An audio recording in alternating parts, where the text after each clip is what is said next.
Brought to you by Moonbeam Multimedia. This is 16 to 1, a podcast about education, teaching, and learning.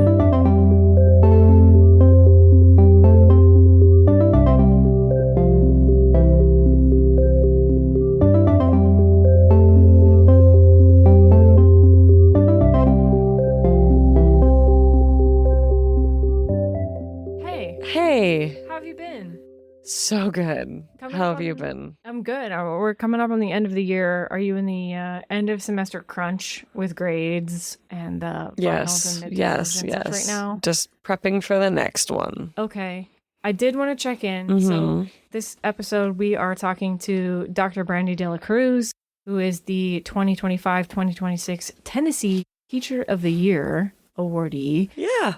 We had a very interesting conversation with her. It's wide-ranging. We got to hear a lot from her. We were just talking. Yeah. It was just a chat. A lot about how she creates motivation with her students, how she connects between what she's doing in her mathematics classroom to the real world, to local industry. Yeah. A wide-ranging conversation coming at you in just a minute here. But before we get to that, I promised listeners that we would get the final update from you on 1984 and how that conversation with your classes concluded. So we finished it. How did it go? How did the conclusion play? Gosh, I heard a couple kids at the end say, "What the hell?"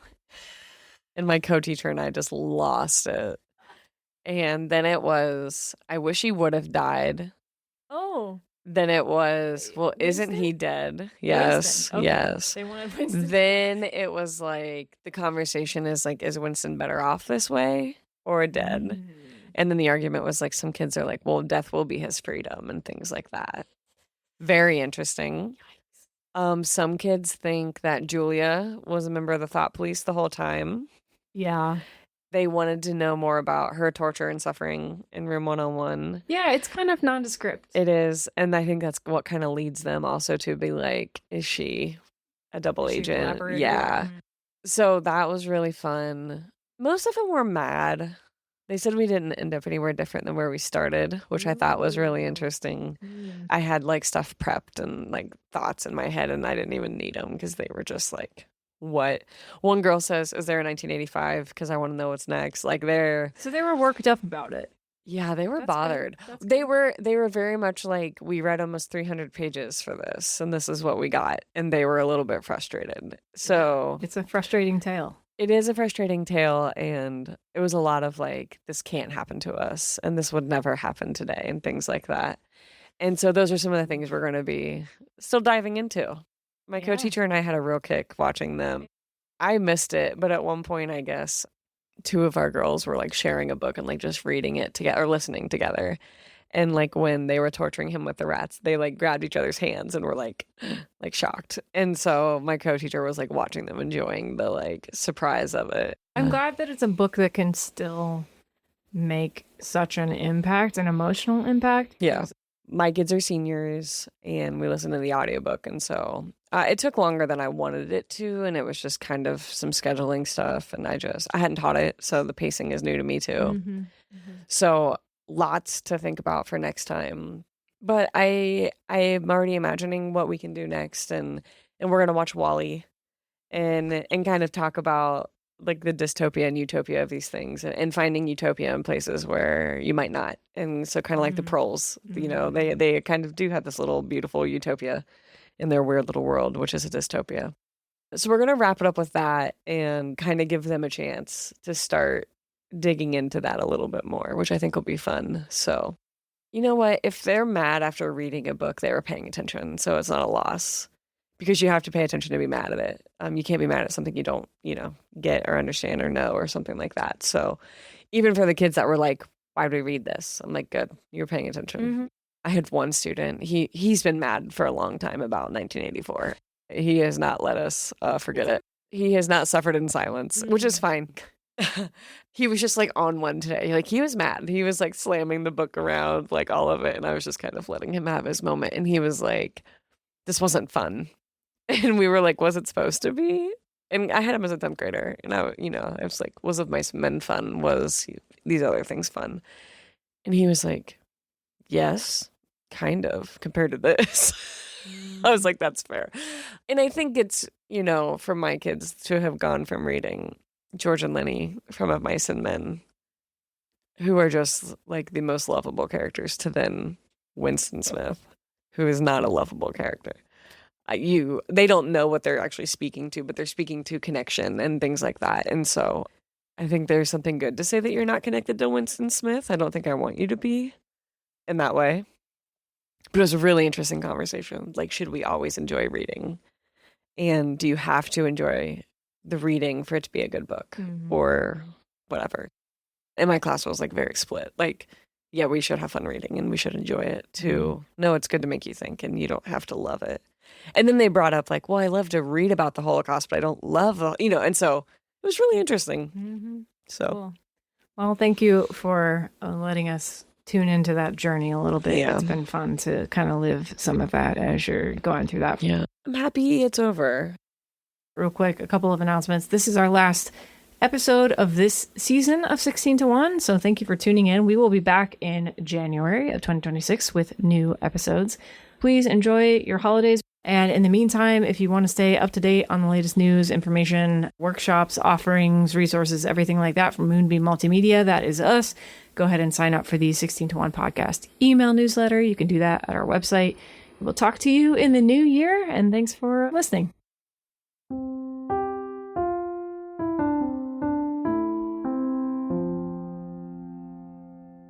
Hi, I am Dr. Brandi De La Cruz. I teach math at Collierville High School in Collierville, Tennessee, and I am the 2025-2026 Tennessee Teacher of the Year.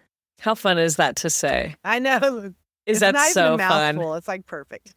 Enjoy it. Yeah, I know. I need to do it more. You got to just lean in. This is your year. And own it. I just want to do big things, and it's like the sky's the limit, but I don't know. You're like, I'm here. Yeah, like I want to talk to more people and influence more people, but like, how do you even get started? And how do you let people know, like, I'm worthy of your time? I promise. Just let me talk to your students or to your teachers. And I have no idea how you do that, but I'm really glad you're here. Okay, everybody say that. Many congratulations to you. We know that's a big deal, and we're excited to be able to talk with you today. You are going to be representing Tennessee alongside 55 other master educators in the National Teacher of the Year program. You've been teaching for 16 years now, thereabouts, and you've taught in, I think, a pretty wide variety of classrooms, but you had a slightly indirect path into the teaching profession.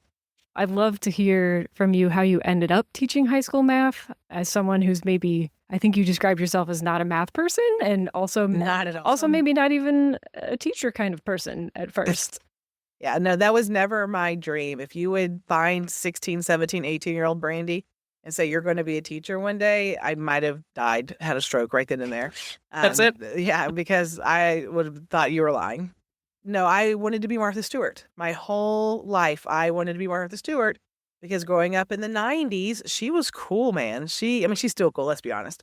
But she was really cool in the 90s. She was on magazine covers. She was on TV shows. She had her own cooking show. She was running businesses. And you didn't see a lot of strong women in the 90s. I mean, Oprah, but I didn't want to be a journalist.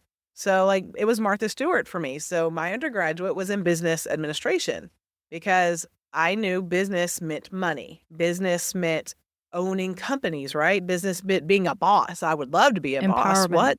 Yeah, empowerment. And I was very poor growing up. I was born and raised in a double wide in Texas. And so money was the goal. And the only way I knew to make that money was through business. So I had to get my degree in business. And after I got the degree in 4 years, I ended up working at Finish Line at the local mall selling shoes.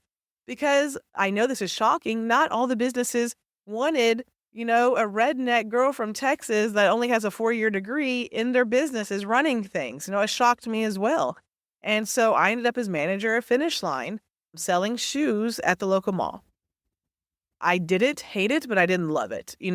Especially 12-hour days when they sent the schedule out saying you have to work Thanksgiving and Christmas Eve and Black Friday. I was like, no, I'm good. Thanks. But you didn't have a choice. That was your schedule. You stuck with it. One day I was working there and a teacher walked in, Susie Cox from Little Rock Central High School. I'll never forget her. She walked in on the phone and said, I cannot believe they fired him. He was my assistant softball coach. He was a geometry teacher. What are we going to do? And I walked straight up to her and I said, what does it mean to be your assistant softball coach? What does it mean to be a math teacher? And she said, do you have a degree in teaching? And I said, no, I have a degree in business. She goes, that'll do. Close enough. And she called the head of HR at Pulaski County School District that day and said, I have someone interested. I had an interview the next day.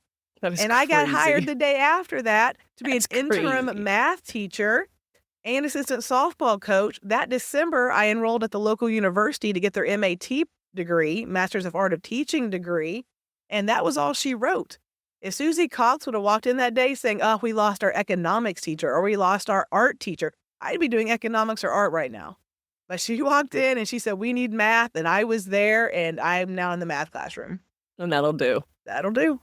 I worked at Staples all through college while I was doing my student teaching. And Lord, if that didn't really get me ready. Right. For this all world. The crazy nonsense. Yes. You get it. You said Black Friday and I was like, oh, those are the days. That was, terrible. What do you feel like you carry with you still from your time in business school down to the classroom or even from your time working with the public at, what'd you say, Foot Locker? Finish line. Don't do that. Finish line. I didn't look like a referee. I did not have to wear. I thought maybe that was the softball coach. No.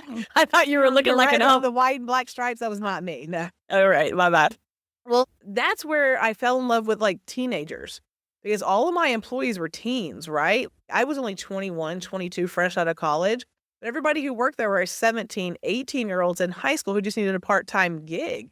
And so they were coming with homework Friday nights. Like, I have homework. Will you help me? And I'm like, the store's slow. Yes, let's look at that algebra. Let's look at that geometry. Let's look at that pre-calculus. And I realized then I like teaching these kids. You know, I enjoyed teenagers. They're a rare breed. They're moody, but they are delightful and they're honest and they're pure. And I just realized then, you know, like my heart is in helping and helping this age range specifically. So I tried my hand at middle school for 3 years. Was not my cup of tea. Won't do that mistake again. You know, high school, 15 through 18-year-olds. That's where I enjoy teaching. Do you ever feel like you're out of place amongst peers who had this sense of, I know I want to be a teacher from the get-go? Do you have a chip on your shoulder about that? Or is it just kind of like a natural? So maybe not a chip, but one thing I was actually talking to a coworker today who did not want to be a math teacher either. She kind of stumbled into this. And she is a school favorite. Like the kids love her. So we actually had a conversation today about why do you think kids ask to be in our classrooms versus other teachers? And we think it's because we were both not math people. Some teachers, they are so smart, but they don't know how to connect, make that connection. But because I struggled in math, because she struggled in math, we know how to make it more applicable to these kids. So they like us more. They respect us more. They want to be in our classrooms more because they know that we will never make them feel stupid because we were the stupid ones. We will always put that math within their reach. Yeah, that makes sense. There's a real art in that. I had those teachers that are so smart, right? And you know they know it. You know they know it. But they can't explain it to you in a way that you know it. Or they've been teaching for so long, they're kind of stuck in their ways. They've been doing this for 10, 15, 20 years. They don't know to change, but as students, the students are changing every year. So you have to adapt to them. So that's one thing that I think that my non-traditional start has helped me with is I know different ways to approach it, that some people who are very math focused, they don't know all those ways. I know exactly what you're saying because I work with some really brilliant people. And I look at the types of students that they reach really easily. And it's such an interesting group. Because it's usually like, I would say, usually higher achieving students. And so I always like seeing when they get a challenging class for them, which might be like an inclusion or something like that. I just like watching it. So your journey, it sounds like you're on this path of constantly deepening self-knowledge, both of what you do want out of your work, out of a career, and what you don't want. What do you think that your trajectory into your teaching career has taught you about what makes for a satisfying career generally? And then I guess, how do you have those conversations with your students too? So I always tell my students to be open. At 17, 18, you have no idea what you're going to be at 28 and 30. You can want something, but that's not always the plan. And so I tell them, be open to try new things. And honestly, that has been my motto the last couple of years. Like when I started my PhD, I just tried it. Like what harm did it do for me just to jump in and try it? When I came to Collierville 7 years ago, I just tried something new. Don't be afraid to try new things. So what I tell my students in the classroom is be open. Why not just go to the community college, get all your 2-year credits out of the way, and after 2 years, you'll have a better idea of the direction you want to go in. As opposed to going to these huge schools like University of Tennessee, Knoxville, paying $80,000 a year for a degree that you don't even know if you truly want it or not. So be open, try new things. Don't take, you're dead set, I'm going to be an engineer. Why take all engineering classes? Why not try a class in this or a class in that? You're already paying $80,000 anyways. Try new things because I promise you, you might fall in love with something else. Do you think that teaching like CCP classes or those types of courses are hurting students in some ways when it comes to the focus of college credit and things like that? And I'm asking this as someone who teaches CCP courses. So my class that I teach, calculus, is the dual enrollment calculus. The state of Tennessee gives each kid 10 free college credits. Oh, interesting. Yes. And so my class is 3 credits, but it counts as one of the 10 from Tennessee. Gotcha. So Tennessee wants you to leave high school with 10 credits under your belt, right? Which kind of makes you a second semester freshman. That's their goal. Our school is really pushing EPSOs, which is anything that aligns with your future career. It could be dual enrollment classes, AP classes. My school, you can actually leave as a CNA, a certified nursing assistant. You can leave as a welder, you can leave as a mechanic, or you can leave as a cameraman, like a certified cameraman, because we have all the technology for that. So we push a wide range of things, but no, a lot of schools don't do that. A lot of schools just push college, just push college, just push college. And I think that's to the detriment of students and to our communities. Because if you look at all the jobs in your town, only about 40 to 50% of them require college degrees. Where are those other 40 or 50% of the kids going? Where are they coming from, right? If we're pushing 100% of our kids to college, where are the other 40 to 50% of our jobs coming from then? So we have to start thinking about that. I actually like the approach of 10 credits. I like that the state has kind of quantified it because I think my kids already feel trapped, like in the rat race, if you will. It's too young. They're too young to be caught in that trap. They are. And I was someone who knew before I graduated high school that I wanted to be a teacher. My dad was a teacher. I was around it, so I was pretty sure. But then I'm like, right now it's year 13. I'm like, is it? Oh no. Is this it? No, not like in a I've regretted everything, but more like a what else is there? And am I where I should be? And I think that's also me being like reflective as a teacher because I don't think if I'm like if you're not, then what are you doing?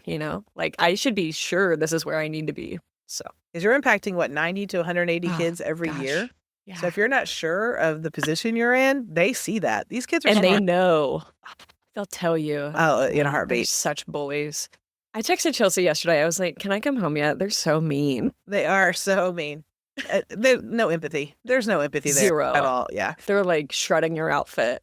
Did that hurt your feeling? Yeah. I didn't mean to. I'll give it right back to them. Oh my God. Oh, I will too. But at first I've got to get with a shock and I'm like, kind of like these pants, whatever. Being burned. No, like this is a never again outfit. Thank you hilarious. For your feedback. But the point, I love education because there's so much movement. You can move grade levels within math. I could teach there. We have like 13 different math classes in my school that I can potentially teach.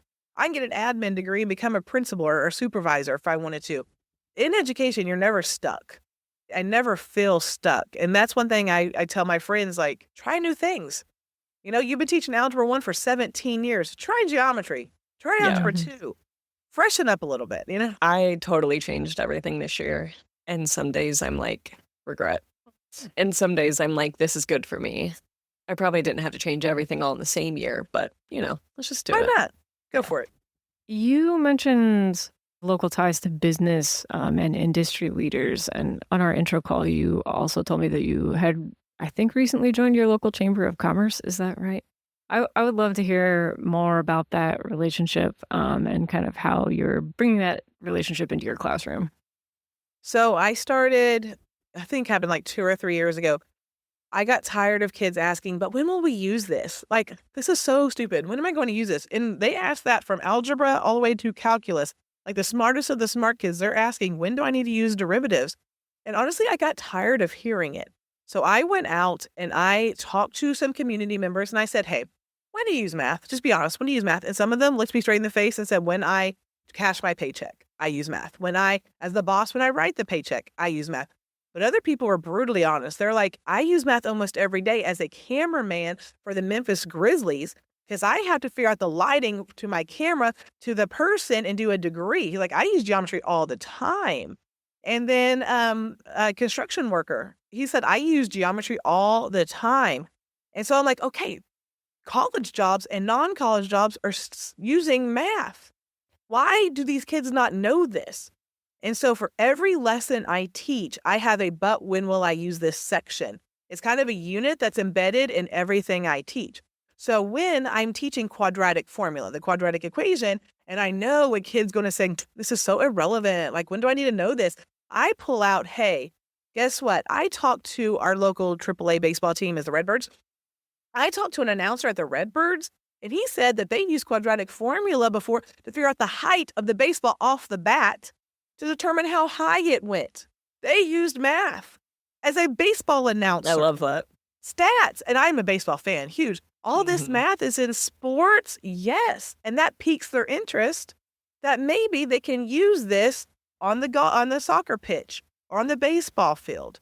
So now that I'm a member of the Chamber of Commerce, I actually have like a community of people that I can go to and say, hey, Jim Bob, this is your company. How to use math. And now I implement it in my classroom and I teach that skill that he talked about. It's all about making connections, right? That's what I hear too. Our kids in Ohio had to take a financial literacy class. She teaches them about the loans and payday places, these cash or check plate, like all of these like predators that exist in communities. And then they come to me and they're like, what credit card should I get? And I'm like, I know you didn't just take a semester course. Where you did this? Why are you asking your English teacher? I'll help you, but I know you did it. I'm telling you. That's why you're like, we should be teaching all these things in high school. They're not really listening. Like they are, but they're not. Yeah. It'll hit them eventually, Yeah, I mean, I've been doing the Common App for my seniors, trying to get people applied to college, and I never want to log into that website again. But it's the same thing, right? It's like you're sadly like looking at a kid and kind of leveling to these clicks of a button. When I do taxes and credit cards, I tell them the same thing. When I was 16, the best advice my mom ever did was give me a credit card. We went to Old Navy and I got an Old Navy credit card. And on the first of the month, we would go to Old Navy. I would pick out a shirt. And on the 10th of the month, I would go in and pay that shirt off. Every month for 2 years, I did that. So when I graduated high school at 18, I actually had a credit score of 850. You had a good one. When I applied to colleges, they gave me the lowest rate on loans because of my credit score. And then my kids say, oh, it doesn't matter. My mom's credit is good. Oh, baby, you're 18 when you apply for college. It does matter. Yeah. So then showing them the different interest rates. Like if you do want to go to UT Knox, that's $80,000 a year. 6% interest means you're paying $95,000 a year, or 2% interest means you're paying like $87,000 a year. Which one would you rather pay? Yeah. So making those connections, that's math.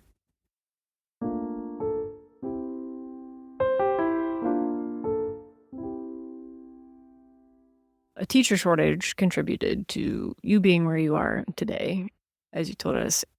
We also feel that squeeze of teacher educator shortages here in Appalachian, Ohio. So if you were going to give us your best recruitment pitch right now, why should someone start a career in teaching or switch to a career in teaching? So my motto is, because I've been to 2 different colleges and talked to their Department of Education, and my motto is just try it. I don't go to bed till 10. That's 7 hours a day of freedom. How many people do you know have 7 hours of freedom every day? I have a week for Thanksgiving. I have a week for fall break, 2 for Christmas, 8 for summer.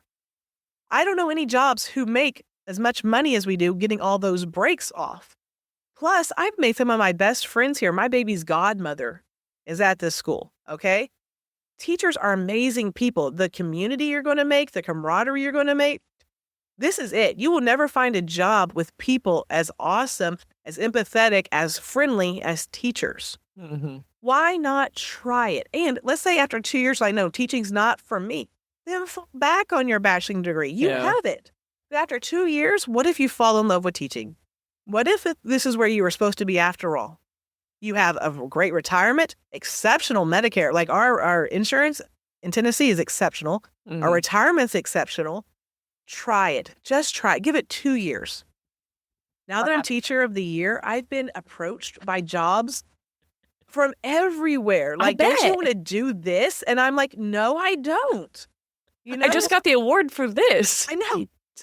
Like, can I enjoy this? Be a consultant for. I got an email about being a consultant for the FBI.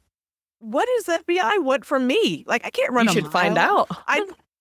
But the part of the requirements was you have to run a mile. They don't want you to run a mile. That was on the email?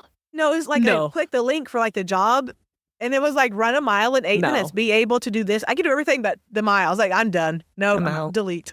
They don't want me that bad. They want me as I'm panting on the ground. Yeah, but yeah, like doors are opening. People love teachers. Mm-hmm. People love teachers, and I've had hard times. We've all had hard times. Mm-hmm. Teaching is hard. I had a student get hit by a drunk driver my 3rd year of teaching. I will never forget her. I will never forget her face. You know, it haunts you. Mm-hmm. And I've seen students who I've taught homeless on the street.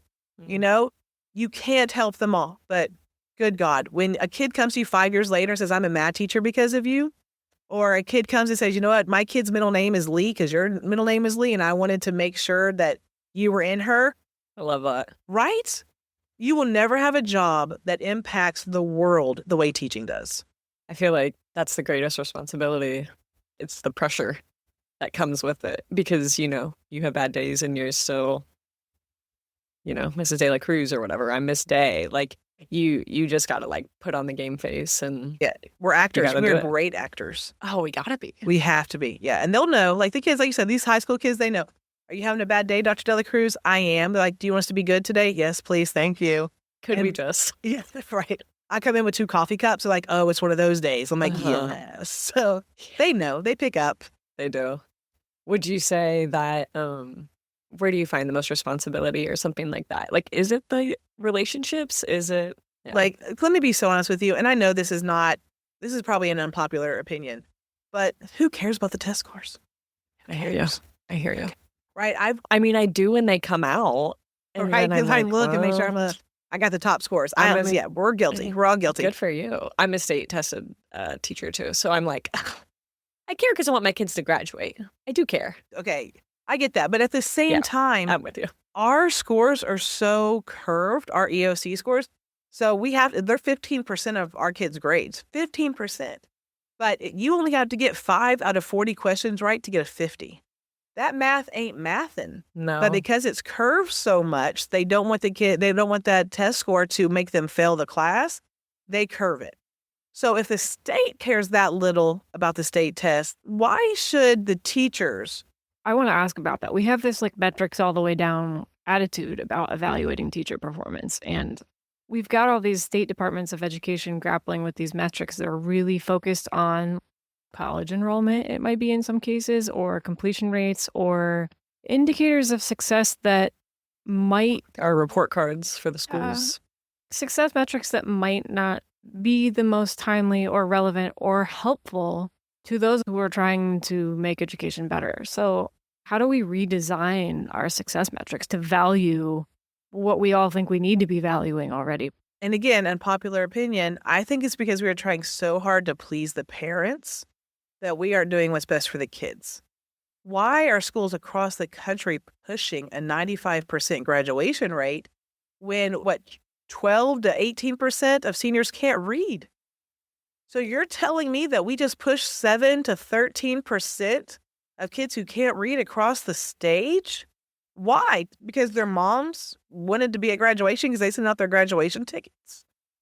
Why are we putting so much emphasis on graduation, but we're not holding kids accountable? Why are we putting so much pressure on teachers, but only teachers in state-tested subjects? This same pressure is not on a teacher in the PE classroom, is not on a Spanish 1 teacher, and is definitely not on an art teacher. But an end of course state tested teacher, you have all the pressure, but none of the rewards. If you can start benefiting who needs to be benefited and not just trying to appease everybody and make everyone happy, education's going to move in the right direction. If we're always putting out small fires, we're not handling the big fires. Yeah.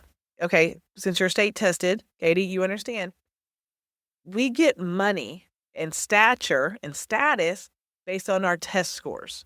So Collierville the last 2 or 3 years has been a level 5 reward school. Only like 3 high schools in the whole state of Tennessee gets that level, right? It is a huge accomplishment. And if you look at the rubric of what that is, it is like 80% test scores, 20% graduation or something. So once that was announced, hey, we are level 5, we are top 3 in the state. Do you think they rewarded the EOC teachers? Do you think they said these 28 teachers, because only 28 teachers teach end of course test, let's do something for them? No. Do you know why? Because it would offend the other teachers. You're trying so hard to appease these other teachers to the detriment of the ones who the school's on our backs. The school's on EOC teachers' backs. Why are you not working hard for us, for them? How big is your school? We are the largest high school in the state of Tennessee. We have 3,000 kids, 180 teachers. Oh my gosh, that's huge. And look how many good we are. teachers are there? You're incredible.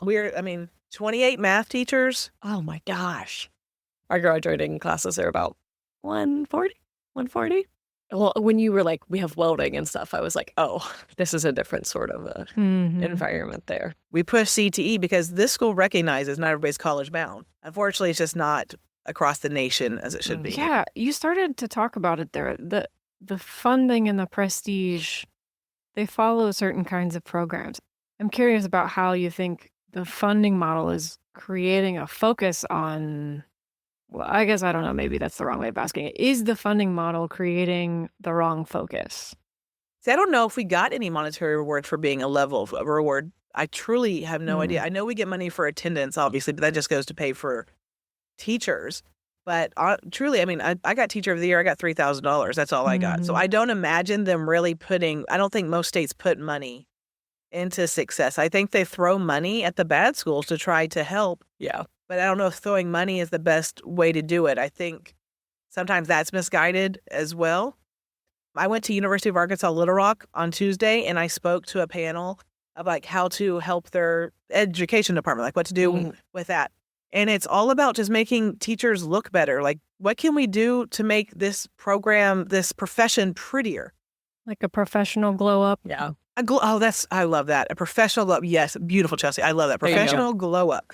What can we do to that across the nation to get more teachers in? But it starts at the state level. Yes, they did a great job by raising the salary to $50,000 for entry level. That was beautiful. Thank you. But when you don't highlight teachers more, when you don't reward teachers more, then we're just like a rat in the wheel with no reward. We've got to do more to reward the teachers, to highlight them, and to ultimately glow us all up to where more people want to enter our field.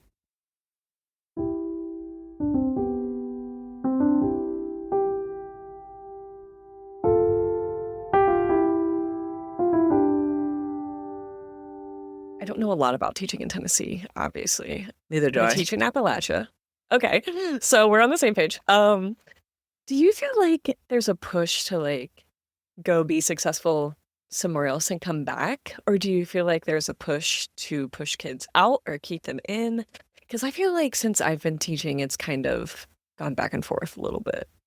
We talked to one of my friends was the 2020 Nebraska Teacher of the Year. And she talked about that, like this idea that like you need to leave your hometown to go be something, do something. And then sometimes you come back and kind of reinvest where you were. Or isn't that the goal? Why did we spend 12 years on teaching these kids for them to go away and not come back? That should ultimately be the goal. I'm working at Collierville because I want Collierville to be the best community it is. I'm building little Colliervillians because I want them to stay in Collierville and to make Collierville awesome. Yeah. But no, our goal and this is how I feel about the whole education system here in Collierville, is let's push them out. Let's make the state better. Let's make maybe the nation better with our graduates. We want to see them in D.C. We want to see them in Hollywood. We want to see them on Broadway. We don't want them in Collierville. Yeah. And I think that's to the detriment. Isn't that a shame? It really is. Like, why are we spending all of our tax dollars on promoting or pushing out 750 kids and then shipping them? I'm going to say this, and there's going to be some irony because I didn't do it myself. But I do think there's something valuable to go and learn and do and be somewhere other than for sure the same place forever. But don't you think it can make you more well-rounded, though? Like, yeah, definitely. To experience all the cultures, to experience all the people. Like, I'm from Houston, Texas. Went to school in Itabena, Mississippi, which is the size of your thumb.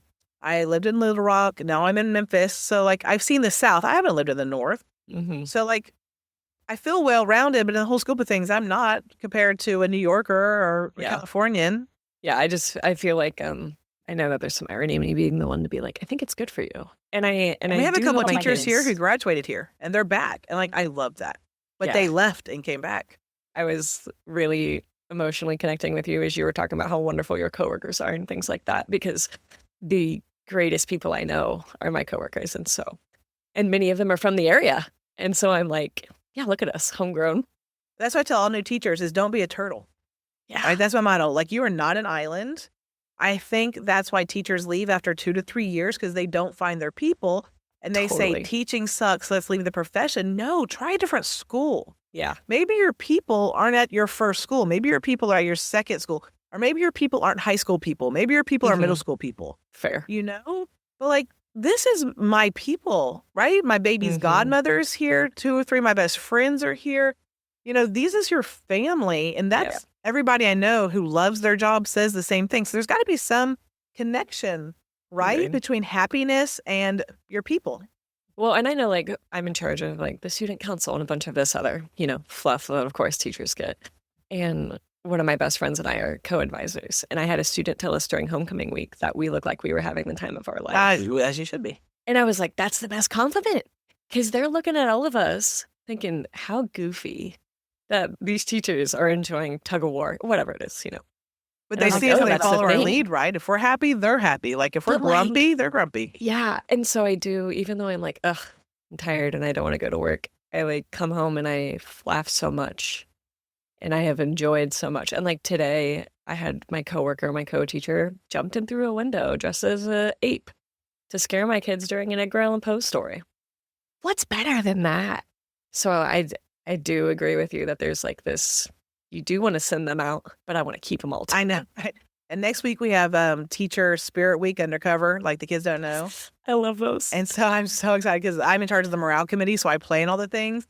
So I had all these fun ideas, and, like, the principal said no because last year we did Dress Like a Kid Day, and a teacher came in just a bra and shorts. And she was 6 years old, but she was like Cameron Diaz skinny. Oh, okay. Right? So she could pull it off. Oh, she looked great. I'm going to be handcuffed if I do that. Never again.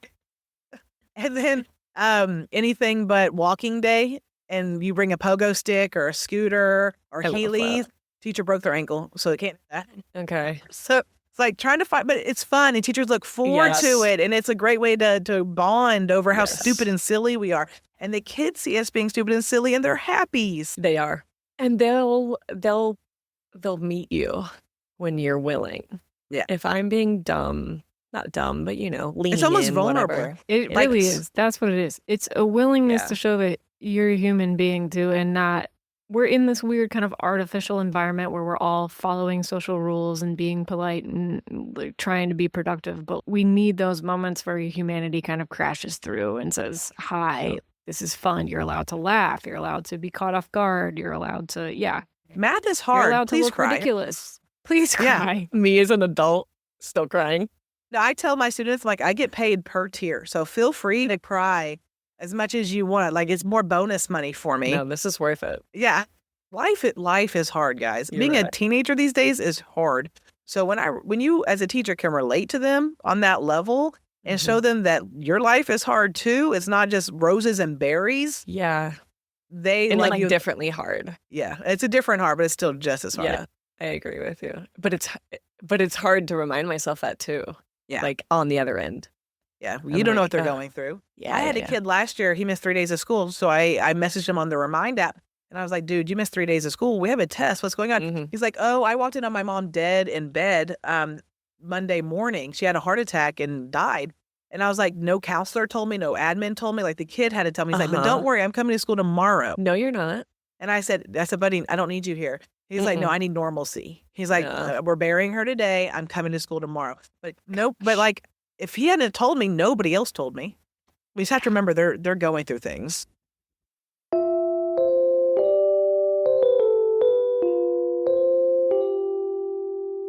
Why don't you tell us about your favorite teacher? Oh God. So I was not into school. Like I was an athlete. Like I had played softball and volleyball. I knew scholarship was my only way out. So that's what I focused on.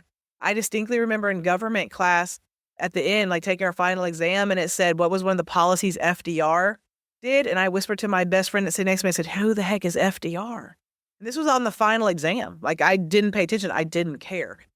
But my softball coach, Shannon Inman, was a teacher. And when my parents were going through a divorce, she was there for me. I could stay at her house. When I was going through trying to find scholarships to get on teams, she would help me.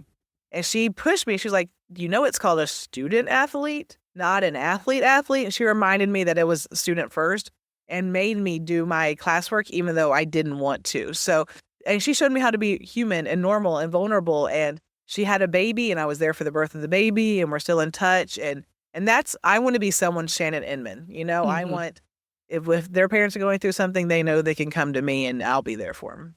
Yeah, I think that's the best way to be. Okay, and now I'm going to ask the boring question, which is, I'm an English teacher. All I hear about is AI. Is this in your world at all? What's happening for It's you? always been the world. We've had Photo Math and Mathway and Wolfram Alpha where they can put it in and it does everything. Like this is nothing new. It's just a lot more advanced. I have mixed feelings about AI. For one, I'm asked every year to do 50 letters of recommendation. AI does them for me in like 30 seconds. It's beautiful. Kids from my school have to do a brag sheet where they list like great things. And I just copy and paste it into ChatGPT and it says, here's your letter of recommend. Oh, it's beautiful. So I can't say don't use it. It's the devil because I like it. But in math, it's not really an issue yet. I kind of figured. But at the same time, I remember when I was in school, they said, you need to know mental math because you won't have a calculator in your hand. And now here's my calculator wherever I go. Yeah. So who's to say that I should, but who's to say that I should say, don't use AI. It's not always going to be there to help you do this math, right? So we just got to find a way as teachers to adapt it and utilize it to where students are still learning, but they're utilizing the technology at hand. My kids don't know how to use it well. Because they don't really have the common sense. No. One of my English teachers showed me the essay where it literally said, this is in the middle of the essay said, this is AI generated. They didn't even have enough fortitude to read the essay and delete that part. You know, like. That's the good news. Where's the common sense, kids? Yeah, see, lazy doesn't work. So, like, that's kind of always been a fail-safe, I think. I know. So, okay, this was actually the question, and Chelsea read my mind. I want to know the answer to this one. So, I attend a lot of professional development that I don't like. What's some good PD you've done or enjoyed or found it relevant? Because that's a different thing, too. So little out there. I know, right? I was actually hoping you would give me an answer so I could go get my hour. The other part of that question was like, if you feel like it's been broadly ineffective and boring, how would you fix it? But let's focus on the heart of that problem. Why is it bad? It's bad because admin is just grasping at the shiniest thing, paying way too much money for it, and bringing it into the school and saying, listen to this. But the admin's so far removed from the classroom, they have no idea what's truly effective or not. And let me pat myself on the back for a minute. I was just named Teacher of the Year. I'm a LOE 5, top 5 score. My growth score's some of the top in the state. Have they ever asked me to do a PD on how to grow children? Have they ever asked me to do You're right there. On behavioral management? I don't write referrals because I don't have behavioral issues. Have they ever asked me to do a PD on anything? No. But they will hire Joe Schmo that they saw on TikTok one time, $5,000 to come in and talk about something nobody cares about. Why are we not utilizing our resources at hand? And the reason is, I'll tell you the reason why. They don't want to hurt other teachers' feelings by not asking them to give the PD. So we can't pick one teacher to do it because we might alienate the rest. And isn't it interesting what that reflects about their belief of their staff, right? I think that's the heart of it too. Yeah. Do you not trust my professionalism, my judgment? The call is inside the house, right? And we can answer that call. And save a lot of money. Yeah. Yeah, save a lot of money. That comes out of what we were talking about earlier with the kind of mixed up priorities. I want to know what people think successful PD looks like so that we can start pointing people in that direction, because it's so hard. Like, there's so much bad Looks like stuff. something that you can take back to your classroom immediately. You don't have to Google it. You don't have to research it. You can take something and say, yes, let me implement this. Agreed. So when I go to a PD, I want to know, A, that the person knows what the heck they're talking about, not that they're a paid spokesman. I want to know that they are a qualified, loved teacher who has results. That's step one. Step two, I want to see things that pique my interest, something that I can grab a hold of and bring back and implement the next day. And I want to make sure it's tried and true. I don't want a teacher to say, well, I think this is going on. No, I have done this for 5 years. It has worked. Here are my results. Here's what you need to do. That's the PD I want. I'm so tired of the fluff.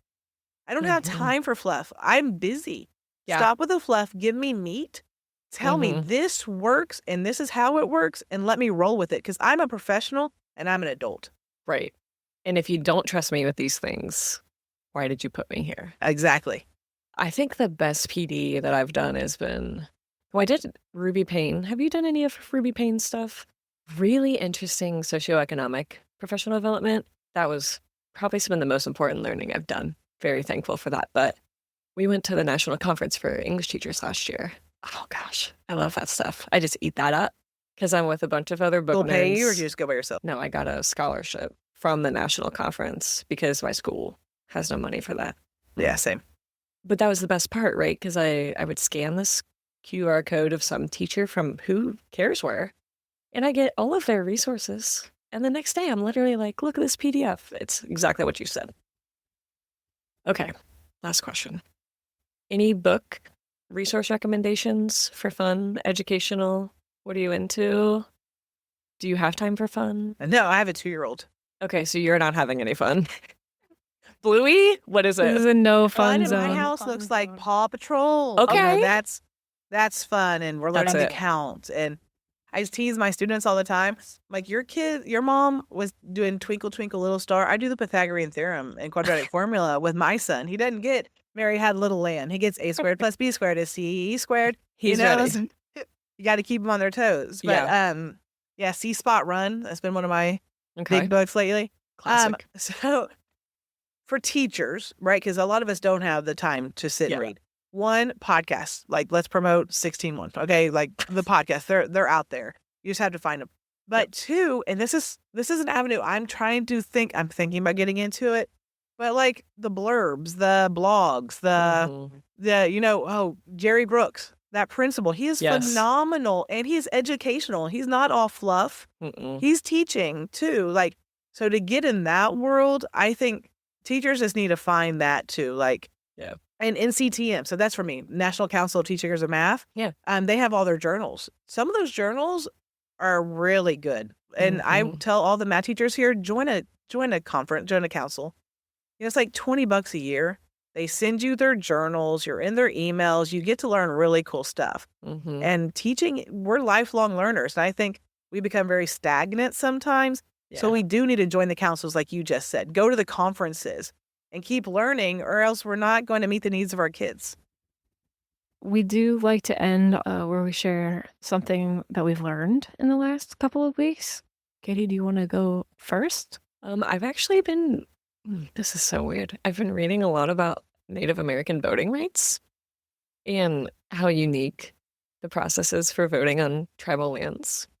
One of my friends works on a reservation, and so I've just been reading a lot with the recent elections about, what the process is like, and I take it for granted that it's right next door to our house. It's walkable, like I'm very fortunate, and that's something I take for granted. And so I was reading about, they have like entire voting rights acts that have been passed to secure their votes, so that's all. I was not doing any related research to what you were looking into, but I was learning about public records law and like records retention and sunshine laws, and what like a local police department, for example, if you post on Facebook as a local police department, you probably don't want to later delete that post because it's now a public record. So that's what I was learning about. What about you? What have you learned in the last couple of weeks? I'm learning my colors, you know. It's important. It is, Yeah. and we're learning. It'll never fail you. Yeah, and like how they mix to make purple, and it's Beautiful. really fun. And the whole so I am part of the state teacher advisory committee, and we had our first meeting last week in Nashville, and the lawyers for the state came in to talk to us about laws that teachers don't know that should know. And I learned a lot of fun That's laws stuff, which I was like, super interesting. it really is. And like, I was like, I need all these PowerPoints because Yeah. they were telling me things like, this is not the way I was taught. Did you know how tenure came to be? No. So the reason tenure became a thing in education is because back in the day, superintendents was our head of districts, I don't know what y'all call them up there, was an elected position. And so let's say you were going up against your friend for superintendent and they won. They would fire you for opposing them Retaliation. as superintendent. After that happened so many times, someone smartened up and said, I'm afraid to run because if I lose, I'm fired. Yeah. And so tenure came to be. So that to way, protect yourself. Yes, it's a protection. So you would not be afraid to run for these offices. And if you didn't get it, you had a job as a teacher to fall back on. That's crazy. Isn't that crazy?